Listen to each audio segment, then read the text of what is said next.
of Paz JK Hospital, Udaipur. So, बड़ी ही दुविधा का समय है. COVID-19 infection is going on, and it is creating havoc physically, mentally, from multiple aspects of health also. Resources are being affected. So it is a critical situation, possibly one of the worst times that we have ever seen in our lifetime. COVID-19 infection, before coming to the main topic, like being a cardiologist, I'll be talking about heart and vascular system. But actually समझते हैं COVID-19 basically है क्या? It's a viral infection. जैसे flu like symptoms आते हैं वैसे symptoms आते हैं. Almost in 95% of the cases, the infection would be of mild category, mainly affecting the lungs. फेफड़ों की समस्या बेसिकली होती है और माइल्ड टू मॉडरेट कैटेगरी में यूजुअली ये सेटल भी हो जाता है. But if it gets exaggerated to severe category, severe degree, then it is actually many a times life threatening also. Besides lungs, what is the most common organ which is being affected? It is the vascular system. Vascular system means हाथ पांव, heart या brain की नाड़ियों का involvement होने लगता है. And this involvement of vascular system comes under the category of cardiac system, that is cardio, cerebro, brain and vascular system. So इनकी तकलीफें और इनके इन्वॉल्वमेंट की वजह से चीजें और घातक या खतरनाक हो जाती हैं. किस फॉर्म में हार्ट को ये कोविड-19 इन्फेक्शन अफेक्ट कर सकता है? Well, there are three major ways in which COVID-19 infection affects the heart. Number one, the most common type is, as we have been always knowing, the vascular system of the heart. Heart की main coronary arteries, heart की धमनियां, जिसको हम plumbing system भी बोलते हैं, उसमें अगर inflammation हो जाए, उसमें जो ब्लॉक्स होते हैं उसमें क्लॉट बन जाए, वो ब्लॉक प्री एग्जिस्टेंट भी हो सकता है और हो सकता है कि उसमें कोई ब्लॉक ना हो लेकिन खून का थक्का बनने की टेंडेंसी की वजह से उसमें अवरोध, उसमें ब्लड सप्लाई के अवरोध पैदा हो जाए और जिससे कि माइनर या मेजर हार्ट अटैक हो जाए. प्रेजेंटेशन यूजुअली क्या होता है इसका? अचानक से छाती में दर्द. अब कई बार पेशेंट्स बोलते हैं कि छाती में हमें एक पॉइंट पे दर्द होता है. This is not cardiac pain. Cardiac pain के लिए समझना जरूरी है कि आप अपनी मुट्ठी बंद करें, सेंटर ऑफ द चेस्ट में रखें. अगर इतने एरिया में हार्ट का पेन हो, इतने एरिया में पेन हो रहा है, चाहे वो सेंटर ऑफ द चेस्ट हो या left side of the chest हो, और इससे बड़ा एरिया अफेक्ट करता है, may be both sides of the chest, may radiate into the left arm, may go into the throat, जौ तक आ सकता है, पीछे की तरफ जाएगा, दोनों ही कंधों में अगर हो रहा है तो ये इस्चेमिक पेन है. अगर हमें दर्द जहां हो रहा है वहां टेंडरनेस है, usually it is more of a muscular pain. So अगर छाती में अचानक से दर्द हो, पसीना आए, जी घबराए, वॉमिटिंग जैसा लगे, तो ये मेजर हार्ट अटैक के परिचायक हैं. कई बार देखा गया है कि पेशेंट्स को चेस्ट पेन नहीं हो रहा होता है. तो चेस्ट पेन नहीं है तो कौन से सिम्टम्स हैं जो हार्ट अटैक दर्शा सकते हैं? फॉर एग्जाम्पल, अचानक से सांस में तकलीफ होना, वॉमिटिंग जैसा लगना, खट्टी डकारें आना, ओनली डकार आ रही है, बेल्चिंग हो रही है, but there is no chest pain. This is what is classically known as silent heart attack also. So many a times अगर पेशेंट को लग रहा है कि चेस्ट पेन नहीं है बट बैक टू बैक डकारें आ रही हैं, 2-3 दिन हो गए हैं, रिट्रोस्टेनल ओनली बर्निंग है, चेस्ट पेन नहीं है, सिर्फ जलन सी हो रही है, तो तुरंत ईसीजी करवाएं. Well, ECG is simplest tool which gives you the idea about whether it is cardiac, heart attack or non-cardiac pain. So patient may present like this. If the patient is presenting like this, you have to immediately consult your cardiologist. If at all cardiologist is not available because of some or the other reason, then local physician को दिखाएं, परामर्श लें और उसके हिसाब से आगे हम प्लान कर सकते हैं कि what should be the plan of management. The second way how the system is being affected is electrical system of the heart. Means हृदय गति, जहां से हार्ट रेट की उत्पत्ति होती है, एसए नोड या एवी नोड, उनके इन्फ्लेमेशन, उनके अफेक्ट होने की वजह से कोविड-19 में हार्ट रेट या तो कम हो सकती है, ज्यादा हो सकती है. वेल, ज्यादा और कम दोनों ही एक्सप्लेन्ड हैं. इंपॉर्टेंट चीज ये है, many of our routine patients, specially young patients, they are coming up post covid या ड्यूरिंग कोविड ऑल्सो, कि हार्ट रेट हमारी डॉक्टर साहब पहले तो 70-80 रहती थी, आजकल ये 40-45 और 50 देखी गई है. Well, as long as patients are not having symptoms, nothing doing for that. ये usually inflammation की वजह से होता है and over the period of time it will subside down. But heart rate अगर बहुत ज़्यादा तेज है, हार्ट रेट की तेज होने की वजह से हमारी धड़कन हमें फील हो रही है, जिसको हम पैल्पिटेशंस बोलते हैं, अगर ऐसी फीलिंग आती है तो हमें तुरंत हॉस्पिटल जाना चाहिए। In the mean time if you are taking some amount of time to reach the hospital, हम क्या ऐसे काम कर सकते हैं जिससे थोड़ा, बहुत ज्यादा न से, लेकिन थोड़ा सा हमें रिलीफ मिल जाए उस हार्ट रेट ज्यादा होने से। What you can do is take the 2 or 3 fingers of yours and rub your eyeballs. What you need to do is just press the eyeballs of yours like this for 30 seconds or 40 seconds, and you will observe that the heart rate is coming down or getting controlled. What is the way to see the heart rate? आपको इसके लिए बहुत ज्यादा अलग से equipments होने की जरूरत नहीं है। अब तो हमारे पास में ऑलमोस्ट हर घर में ही हमारे पास में पल्स ऑक्सीमीटर है, तो उसको लगा करके हमें सैचुरेशन भी दिखता है और हमें हार्ट रेट भी दिखती है।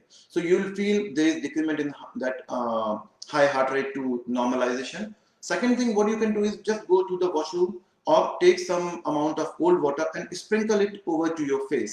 That will also be, helpful to you. Third thing what you can do is, this is what is classically known as Valsalva maneuver. जैसे हम during motion, लैट्रिन के लिए जब हम जाते हैं, मोशन के लिए जब हम जाते हैं, तब हम जैसे प्रेशर लगाते हैं वैसा प्रेशर हम लगाने की कोशिश करें, उससे हार्ट रेट कंट्रोल होती है।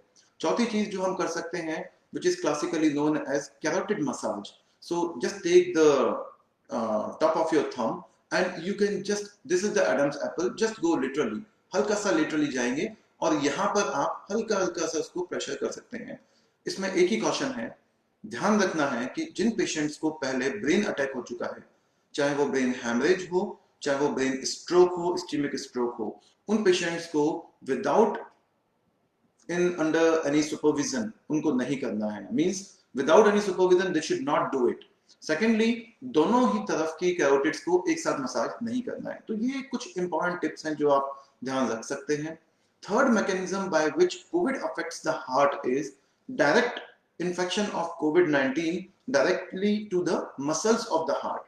भाई हार्ट है क्या? Heart is a basically strongest muscular organ of the body which is constantly pumping. Now as it is pumping every minute, every second, this is providing blood to the whole body, right? And now when there is infection or inflammation of the heart muscle, this is classically known as myocarditis, जिसको हम LV dysfunction या cardiomyopathy बोलते हैं। तो उसकी वजह से pumping function down होगा। पंपिंग फंक्शन डाउन होने की वजह से मोटर उतना अच्छा वर्क नहीं करेगी, ब्लड आगे जाने की जगह पीछे की तरफ आएगा। और पीछे क्या ऑर्गन्स हैं? अपने फेफड़े, लंग्स। लंग्स में पानी भर सकता है। लंग्स का यूजुअली काम क्या है? ऑक्सीजन को लेना, उसको एसिमिलेट करके बॉडी यूटिलाइज करेगी, कार्बन डाइऑक्साइड को वापस देगी और कार्बन डाइऑक्साइड को निकालना। मींस हवा ही हवा उसमें होनी चाहिए। There is no room for any of the liquid or blood. लेकिन अगर हार्ट फेलियर में ब्लड वहां पे या पानी वहां भर जाएगा तो वो एनक्रोचमेंट होगा और सांस लेने में तकलीफ होगी। So this can be the presentation. The presentation can be swelling of both the lower limbs, पांव सूज जाना, पेट का सूजन, पेट में सूजन आ जाना, अपनी आंखों के आसपास में सूजन आ जाना। तो ये प्रेजेंटेशन हो सकता है जिसमें हम डिफरेंट चीजें करते हैं। For example, you have to limit the liquid intake, आपको नमक थोड़ा सा कम खाना चाहिए। सो ये सारे प्रेजेंटेशंस हो सकते हैं कोविड-19 के, when it comes to affection of the heart in COVID-19 infection. Now many a times patient ask me, means very common question, doctor साहब अगर if we are at home and we suddenly feel like we are developing heart attack, छाती में अचानक से दर्द हो, तो हम immediately क्या करें? Well, you have to immediately call to your doctor or reach to the emergency of the nearby hospital, get your ECG done. लेकिन उतना हम करें उसमें 15-20 मिनट लग जाएंगे, तो और क्या कर सकते हैं? Well, it is a tough thing to say, लेकिन एक चीज होती है, डिस्प्रिन नाम की, इकोस्प्रिन नाम की एक दवा आती है जो 75 मिलीग्राम 150 मिलीग्राम दोनों में अवेलेबल है, और 300 मिलीग्राम का डिस्प्रिन च्यूएबल टैबलेट आता है। So what you can do is, अगर आपको बहुत ज्यादा एसिडिटी और पेप्टिक अल्सर, पेट में अल्सर, स्टमक में या ड्यूडेनम अल्सर की कोई तकलीफ नहीं है, so what you can do is take 300 milligram of Disprin tablet which is a chewable tablet. तो उसको मुंह में रखें और उसको चबाएं, उसको पानी से ना लें। अगर chewable tablet है तो चबाने से, उसको इमीडिएटली लेने से उसका action with in 3 to 4 minutes start हो जाता है। What action? उसका एंटीप्लेटलेट एक्शन, मतलब खून का थक्का जो हार्ट में बना है जिसकी वजह से हार्ट अटैक हुआ है, वो खुलने में, वो डिसॉल्व होने में आपको सहायता मिलेगी। एविडेंस इज स्ट्रॉन्ग, ऑलमोस्ट 20 से 25% के आसपास में मृत्यु दर हार्ट अटैक की कम हो जाती है simply by taking aspirin well in time.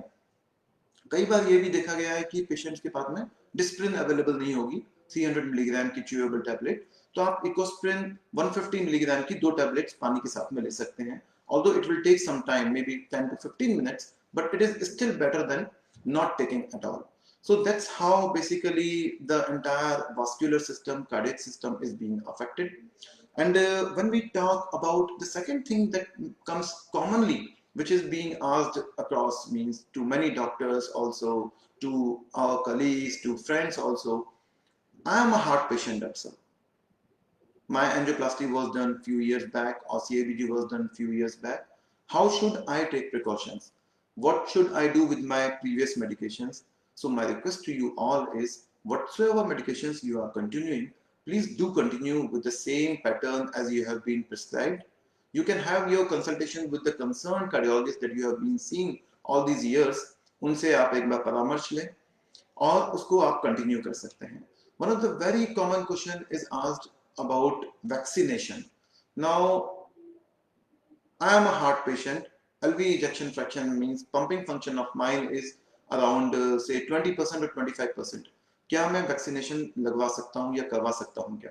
One question. Second is angioplasty या बाईपास हो चुका है, मुझे लेने में कोई तकलीफ तो नहीं होगी. प्रश्न क्या होते हैं, क्या मुझे कोई तकलीफ होगी? सेकंड, क्या मुझे कोई साइड इफेक्ट्स तो नहीं होंगे उस वैक्सीनेशन के, इन दवाइयों से जो मैं हार्ट के लिए ले रहा हूँ?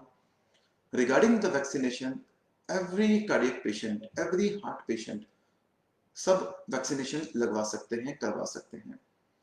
क्या इंपॉर्टेंट है इसमें, the patients who are on oral anticoagulants, यानी खून पतला करने वाली वो दवाई जिसको हम PTINR से, या कुछ दवाइयां ऐसी भी आ गई हैं एडवांस्ड ओरल एंटीकोगुलेंट्स लाइक रिवारोक्साबन और डेबिगेट्रन, जहां पर हमें PTINR की जरूरत नहीं है, बट वो काफी स्ट्रॉन्ग एंटीकोगुलेंट्स हैं. अगर वो पेशेंट को चल रही है तो आप एक बार परामर्श कार्डियोलॉजिस्ट से जरूर लें. अगर किसी कारणवश नहीं ले पाते हैं तो PTINR नाम का एक टेस्ट होता है, उस टेस्ट को कराएं और देखें उसकी वैल्यू क्या है. अगर वैल्यू उसकी 2 या 2 से कम है तो आप वैक्सीनेशन अगेन लगवा सकते हैं.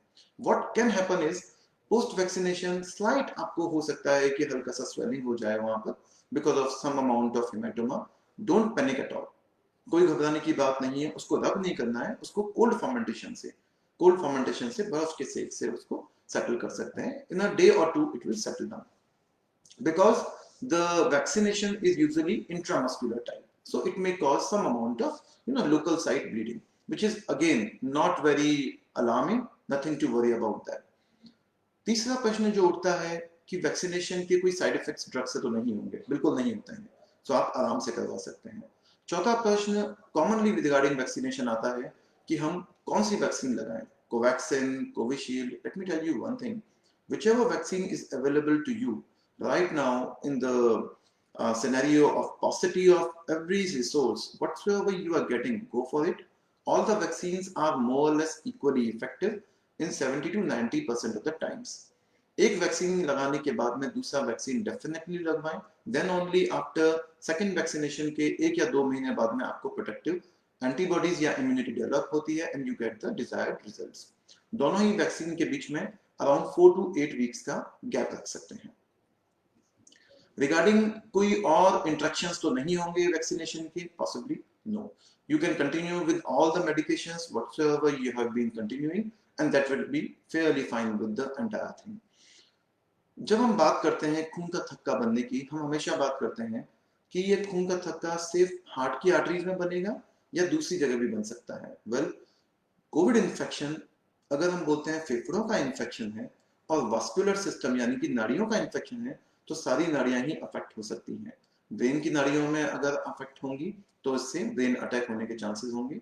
हाथ या पांव की नाड़ियां अफेक्ट होती हैं तो उससे हाथ या पांव की नाड़ियों में क्लॉट बन सकता है, गैंग्रीन हो सकता है और उससे impending you may have to go for amputation also if you don't take care of that particular limb well in time. Besides arteries, veins में भी देखा गया है, पिछले कुछ समय में हम देख रहे हैं कि वेन्स जो नाड़ियां वापस से सप्लाई करने के बाद में ऑर्गन्स को, टिश्यूज को वापस जो ब्लड को हार्ट की तरफ लेके आती हैं उसको हम वेन्स बोलते हैं, और उन वेन्स के क्लॉट भी बनने की टेंडेंसी बहुत स्ट्रांग रहती है, जिसको हम डीप वेन थ्रोम्बोसिस बोलते हैं. So the present with deep vein thrombosis is mainly, you can say, about what is the risk of that? Well, deep vein thrombosis, if development is there, then there can be dislodgement of the clot and may go into the arteries of the pulmonary system. Means फेफड़ों की नाड़ियों में जा सकता है वो clot, और वो life threatening होता है, जिसको हम पल्मोनरी थ्रोम्बोएम्बोलिज्म बोलते हैं. सो उनको रोकने के लिए हमारे पास में कुछ स्पेशल दवाइयाँ होती हैं. वो दवाइयाँ आप स्टार्ट कर सकते हो और क्लॉट बनने की टेंडेंसी कम हो जाती है. In the similar fashion, many a times I have seen 1 or 2 patients of mine who developed deep vein thrombosis, extensive deep vein thrombosis, despite anticoagulation. Now खून पतला करने की दवाइयाँ चल रही थी, ICU में पेशेंट एडमिट था. Now when the patient is in ICU or so sick that it is bedridden also, यानी कि चलना फिरना हमारा अभी हो नहीं रहा है, हम ऑक्सीजन पे हैं, बाइपैप सपोर्ट पे हैं, तो ऑलरेडी इमोबिलाइजेशन की स्थिति है, यानी कि लिम्स मूव नहीं कर पा रहे हैं. एक दूसरा, क्लॉट बनने की टेंडेंसी ऑलरेडी बहुत ज्यादा है because of severe covid infection. So tendency to clot formation is very high and the patient में develop thrombosis of the vein despite anticoagulation. Now this is an alarm situation. So there was one of very known patient of mine around 38 years of age who developed DVT, extensive DVT till IVC, and I had to plan for IVC filter in that particular patient very cautiously because it was almost encroaching from the iliac vein, common iliac vein to IVC. From the left side we went there and we put in the IVC filter so as to prevent the life-threatening pulmonary thromboembolism. So this is very important to understand. These are the complications which may develop. But again, my message is very clear. Don't panic. हमें ये समझना बहुत महत्वपूर्ण है कि 90 से 95% कोविड-19 infection mild category का होता है, जिसमें यूजुअली वास्कुलर सिस्टम इन्वॉल्व भी नहीं होता है. बट 5 to 8% पेशेंट्स में वो थोड़ा सा मॉडरेट डिग्री का होगा and around 1 to 2% पेशेंट्स में सीवियर डिग्री का होगा. Now this is moderate to severe degree patients. 5 to 10% patients जो होते हैं उनमें हमें थोड़ा सा ध्यान रखना है. स्पेशली आपको कैसे मालूम पड़ सकता है कि इन्फेक्शन बहुत ज्यादा ग्रेव या सीवियर है? You need to go only for few tests. Like don't need to go for battery of tests कि सारे टेस्ट हम करा लें. 2 और 3 टेस्ट पे मैं स्पेशल मेंशन करना चाहूंगा. For example, you should go for CRP level, you should go for D-dimer test. अगर ये दोनों बहुत हाई है, then you should plan for HRCT thorax, यानी कि छाती का, चेस्ट का CT स्कैन कराना चाहिए. उसके स्कोर के आधार पे हम सोच सकते हैं. If it is less than 7 or 5, it is mild. From 8 to 15, it is moderate, and more than 15 is severe. We have to be very aggressive. We have to act and react very fast, especially in moderate to severe cases. एक और चीज जो हम इन दिनों में सुन रहे हैं regarding the mucormycosis which is known as black fungus or candidiasis which is known as white fungus.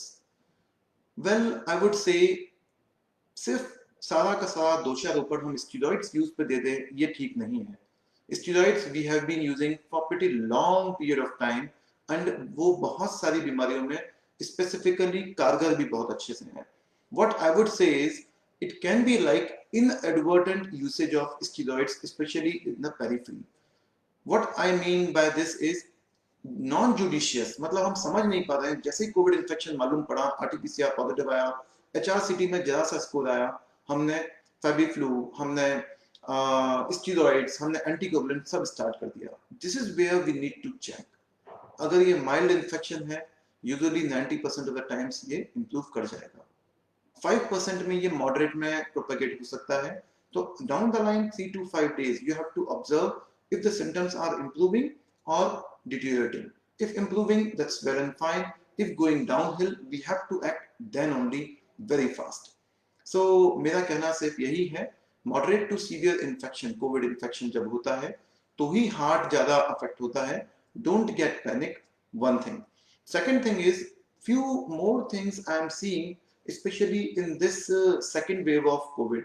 इस दूसरी लहर में पहली जो लहर थी पिछले साल, उसके कंपैरिजन में हम हार्ट अटैक्स ज्यादा देख रहे हैं. कई बार पेशेंट इमरजेंसी में आता है और हम उसका HRCT कराते हैं because we have to take the patient into the cath lab for primary angiography or angioplasty and we see major heart attack है but COVID-19 का infection on chest CT scan पे आ रहा है. Score is coming around 9 to 10. Now this is very important to see. Patient को asymptomatic presentation है. Heart attack he has presented to you not with the respiratory symptoms but with the cardiac symptoms of in the form of heart attack. So we need to understand if at all this is the presentation, get admitted, start with thrombolysis. खून पतला करने की एक special strong दवाई आती है जिसको हम थ्रोम्बोलाइटिक बोलते हैं. Many a times we see in the first 6 hours or 12 hours of presentation of heart attack, rather than going for emergency angiography or plasty, we may go for thrombolytic therapy, stabilize the patient, and then can take up for primary treatment of that. So this is what I would love to say regarding the entire COVID and heart. Few important things to discuss regarding the diabetes, or you can say about the new terminology that we have seen these days is dysglycemia or borderline diabetes. COVID-19 infection हल्का फुल्का आपकी sugar levels को बढ़ा सकता है because beta cells भी affect होते हैं पेनक्रियाज के. Second, because of the usage of multiple drugs also थोड़ा बहुत शुगर लेवल हाई हो सकता है. So don't get panic by that. That can be very well controlled by the drugs and we can see how to be, which group of drugs can be started. So what I would say in the end, just to sum up the things, what you require to do is be positive mentally and physically, not by COVID, but by mental attitude of yours. We have lived, we are known for our mental temperament. Together we can always win. इसमें सभी का सहयोग बहुत महत्वपूर्ण है. हम doctors या paramedical staff या हेल्थ केयर सिस्टम अकेला कुछ नहीं कर सकता है. Neither we should blame the government or administration. Trust me, they are trying their level best, whatsoever they can do for us. But we, being the responsible citizen of our country, together we can always fight. What I would say is, what very small things we need to do regarding all these things. We have to be positive all the times. Small infection है चला जाएगा. अगर propagate होता है, increase होता है, तो हमें hospital की तरफ जाना है, admit होना है if at all it is required. अपने numbers का ध्यान रखें. Numbers means of course CRP levels, D-dimer levels, but pulse, BP और saturation को देखें. अपने कोलेस्ट्रॉल को देखें, शुगर लेवल्स को देखें. अगर वो कंट्रोल्ड हैं तो बहुत अच्छी बात है, नहीं है तो नजदीक चिकित्सकीय परामर्श लें और उसको ट्रीट करें. प्रॉपर डाइट लें. This is very important to understand. अच्छी डाइट और sound sleep is very important for the control of any sort of infection. In fact, I would say the improvement in lifestyle is very important in the entire current COVID-19 pandemic scenario. दिनचर्या अच्छी start होने के लिए सब लोग बोलते हैं ज्यादातर कि सुबह से शुरू होती है. In my opinion I would say the best of the days, the beginning of the best of the days start not from the morning but the prior day evening. आप उससे पहले रात को और शाम को कैसा आचरण करते हैं उस पर बहुत कुछ डिपेंड करता है. सो डिनर आप लाइट लें, स्लाइटली अर्ली लें. After 8 p.m. you should not consume anything, you should not eat anything besides milk, a glass of milk. Take sound, good quality sleep, get up in the morning, do some exercise and go for work. So that's how it should be. Work from home अगर available है तो करना है. Healthcare sector, many government employees, they have to get back to work. We have to act responsibility. Sanitization, mask और social distancing का ख्याल रखें. With this, I would love to sum up. Thank you very much for the patient hearing. And I would be happy to answer any of the questions if they are there. I would love to see in the chat box if any question is there.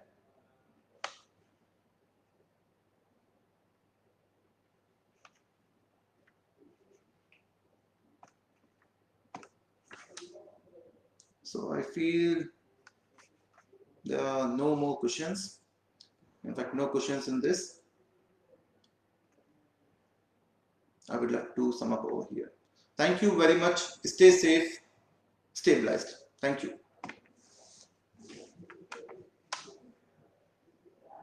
Pushpendra, Pushpendra,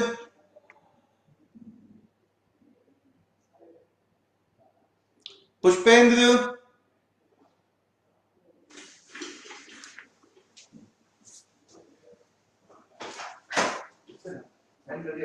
हाँ मैंने कहा इसलिए मेरे आ रहा हो गया कहीं लंबी चौड़ी कर 25 मिनट तो हो गया। हाँ ठीक एंड करूं क्या करूं उसको? बस छोड़ एंड